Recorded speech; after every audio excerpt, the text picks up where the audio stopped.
Si Kulot ay guys na naabutan ko din, nakatambay din at nag-aabang yata ng lalaking gagahasas. ng lalaking papatong sa kanya. Tingnan, mabit ka ganun dyan? Niintay naman kita. At bakit? Magpapabuntis na.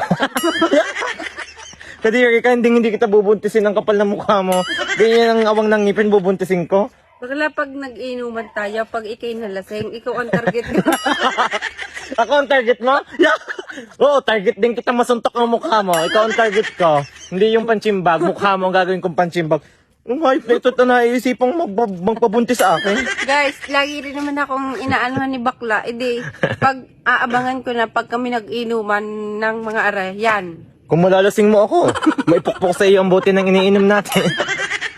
Kaya pala ako niyakag din, magpapabuntis. Di, talagang hudas, ang dami pang guya. Bik ka nga na din anong ginagawa mo din Naantay nga kita. Talagang may laman na yung aking paggigil sa iyong hudas ka. Anong, ikaw, buntis sa iyo, masuntok ko ang gilagid mo. Tanggal ang utak ko sa pagtulakay. Boy guys, nung kababuntis daw sa akin, hindi ko ari bubuntisin. Tanggal ang utak ko ay sa pagtulak sa ulo ko. Namumuti ka na.